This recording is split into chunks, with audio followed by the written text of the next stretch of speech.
equations. But it's not just square roots. There's also other ones involved. However, in your Khan Academy, they don't do anything other than square roots. So I will do like one or two, but I won't do any more than that just because I want to make sure you're set up for the radical equations. Okay, so the first thing you need to do always when doing any type of equation, you always have to isolate what you're trying to solve for. So we need to solve for this x, but the radical is there. So we're trying to get this radical by itself. So the first step is subtracting 5. So you get the square root of x equals 7. Then you're going to raise each side of the equation to the power of the index. So this is a square root, so it just basically means you're going to square both sides. By doing that, it cancels out the square and square roots. You get x equals 49, and that is your answer.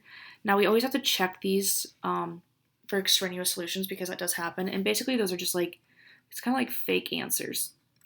It's essentially what it is. So we're going to plug it back in. So if you plug in 49 into here, you get the square root of 49 plus 5. We're trying to see if it equals 12. Square root of 49 is 7, and 7 plus 5 is 12. So we're good. All right, number 2. The first thing you're going to do is subtract the 3 over, and you get negative 4th root of x equaling negative 3. Well, they both have a negative, so you can just cancel it out, or you can divide by negative 1. It doesn't really matter. On this one, you're actually going to raise it to the 4th power, and you're raising it to the 4th power because of this radical being to the 4th power. So that gives you just x because they cancel out, and 3 to the 4th power is 81. I'm not going to check this one just because I don't want to. I also don't want to make this video super long. So I'm not going to do 4 because it's a lot like 3. So your first step is you're trying to get this radical by itself. So you have to subtract the 10 over. And when you do that, you get 1. Now remember, if I'm moving too quick, you can pause the video. I'm just trying to make this video not super long because I think it's going to be. And because I'm running behind. So to get rid of the square root, you square. That gives you x plus 7 equals 1. Subtract the 7 over.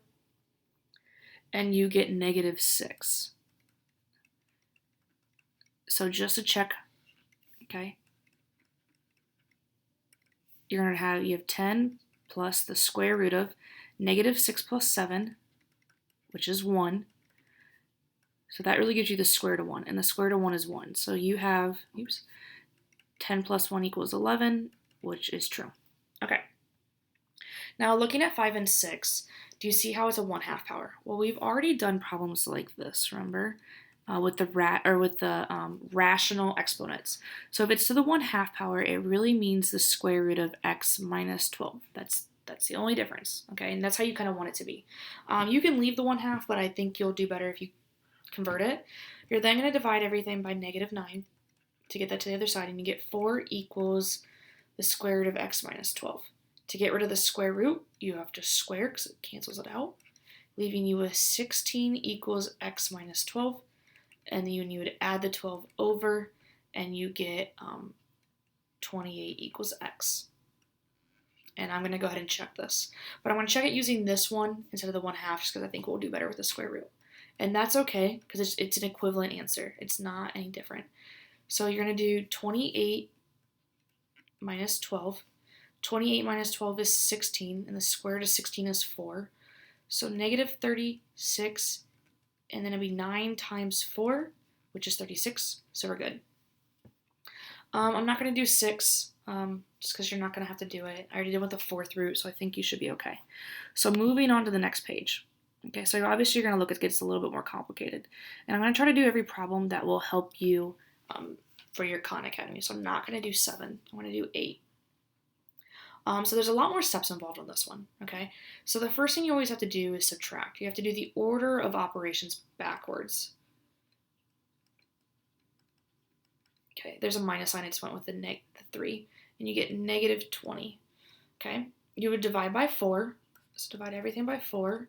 And you get the square root of 43 minus 3x equals negative 5. All right, so here's an important thing. A square root cannot have a negative in the inside. There's no negative allowed. If you take the square root of a negative answer, you'll get a non-real answer, and that's because it's an imaginary thing. So you can't have that, which means this is not possible, You have to do this to do that to be able to get away from the red. It's weird. So this one's actually no solution. No solution. Okay? So moving on to the next problem. All right, so these ones are actually really nice. If it's a square root equal to a square root, you can just get rid of the square root, or you can square it. It doesn't really matter. And you get x minus 8 equals 43 minus 2x. And then you just solve. So I'm going to add the 2x over and add the 8 over at the same time. Okay, so that goes away and that goes away, leaving you with 3x equaling 51. And then you divide by the 3, and you get 17. And we're going to check this one. Okay, so 17 goes into there. So 17 minus 8, it fills out the x. And then 43 minus, I'm going to multiply the 2 and the 17 right away.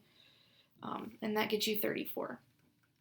So 17 minus 8 is 9. And 43 minus 34 is 9. So you have the square root of 9 equals the square root of 9. Yes, that's 3 and 3. You don't need to do that right here. It's good to go. All right, moving on to number 10. Okay, to get rid of, this is isolated. Okay, the square root is on one side all by itself. You can't do anything else. The only thing you can do is step 2, and that's where you have to square it. What stinks about this, I'm going to try to make a line here to separate this work, is that now we're dealing with quadratics. Okay, so now we're dealing with quadratics. The 8x and the square root and the square cancel, leaving you with 8x, and you have x squared. All right, so you can actually, this is really weird, you can divide by x. And you can do that because you need to get it to the other side, and it's multiplied. And since it's multiplied, the opposite of that is division, so it cancels out. It leaves you with 1x, so 8 equals x. Weird math. The other way you could do it is factoring. So you could subtract this over and get x squared minus 8x. And this is probably the better option as I'm doing it, because then you factor out a greatest common factor, which is x, and you said it equal to 0, so that equals 0, which is 0, and x minus 8 equals 0, which is 8. Okay, so I guess with this method, the issue you run into is that it's assumed that you would know it's also x equals 0 as an answer, but here you factor it out, so you actually have 2 answers. So we need to check both of them. If you plug 0 into here, you get 0, so square root of 0, and 0 over here, square root of 0 and 0 equal, so that's right. And then here you would have 8 times 8, so it's 64, equaling 8, and that's correct. So these both work. Okay, moving on. Last 2 examples, 11 and 12. So the big thing you have to do is you have to get the square root isolated, right? I keep saying that. So you have to subtract the 7x over first. And then 11 turns into something just like 10, if you notice. So you're going to have to square both sides, which gets you 12 minus x, because these cancel out each other, and equaling x squared. And then we have to move everything from the left side over, because we need to get it set equal to 0. There's an x squared, there's an x, and there's a constant. So we have to do the factoring method. And you have to keep x squared positive. Okay, we've done this before, so we did this earlier this year, so hopefully you're remembering it. Hopefully. You gotta find the factors of 12 that give you 1, so 1 and 12, 2 and 6, 3 and 4. 3 and 4 will only get you the 1 right here. And since this is negative, the sign in front tells you what the bigger factor is, so the bigger factor is positive. Why is this negative and why is this positive? And this is something I should honestly be able to assume knowledge on. You've been doing this since Algebra 1 and now you're seniors. But let's go back over it. Since this is a negative times a positive is a negative answer. Factors of 12 that add up to 1 are 3 and 4. If you take 4 and negative 3 and add them together, you get positive 1. If you take negative 3 and 4 together and you multiply it, you get negative 12, so that's right. And then you solve. So x minus 3 equals 0. Again, this is Algebra 1 review right here. I'm actually doing this in my algebra class. x equals 3, and if you subtract this over, you get x equals 4, negative 4. So those are your two answers. The part about this that sucks is you have to check it, and I'm going to do that below. So let me extend my page out. Okay, so I'm going to check the answers here. So I'm going to make a line. We have x equals 3. The equation's right here. So we're plugging 3 here. So you have 12 minus 3, and then 7 times 3, which is 21, and then 8 times 3 is 24. So I did some of the math already. 12 minus 3 is 9. So that'll give you the square root of 9, which is 3. And 3 plus 21 is 24. So this answer works. Now I got to figure out the negative 4. Sometimes negatives will cause you the extraneous answer issue. So you get 12 minus negative 4, which is adding. And then 7 times negative 4 is negative 21. That's not right. Negative 28. Sorry. And then 8 times negative 4 is negative 32. So 12 and 4 is 16. And the square root of 16 is 4. So 4 minus 28. Okay, 4 minus 28. Oops. 4 minus 28 is negative 24. So you see how those are the answer? So this is not a solution. The only solution is x equals 3. So that is an example of an extraneous, I'm going to butcher this. I'm going to go back to make sure I spell it right. Extraneous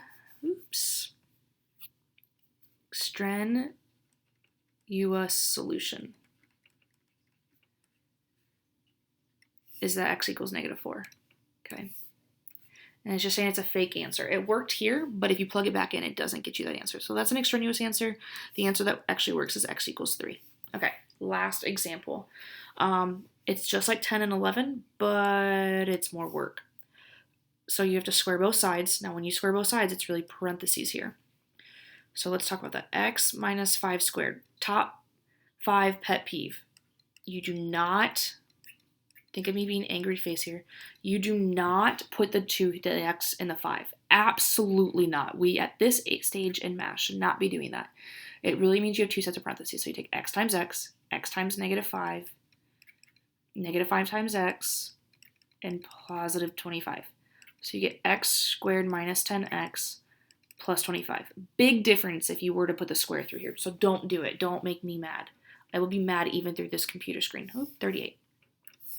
So when you square the left side, it gets rid of the square and the square root, so you're good. And then you have this x squared minus 10x plus 25. We got to solve for x, so we need everything to be on the right side, leaving this x squared positive. So subtracting 6x, and that gets you negative 16x. You're going to add 38 to the 25, and 38 plus 25 is 63. So then you find the factors of 63. That give you 16. So 63 is not divisible by 2. 63 divided by 3 is 21. Still not getting you 16. 63 divided by 4 is not a thing. 63 divided by 5 is not a thing. 63 divided by 6 is not a thing. 63 divided by 7 is, and 7 and 9 together can get you 16. Okay. If this last symbol is positive, the symbol in front will tell you the signs. A positive times a positive is a positive, and a negative times a negative is a negative. So we have 2 negatives. And negative 7 and negative 9 added together give you negative 16. And negative 7 times negative 9 gets you positive 63.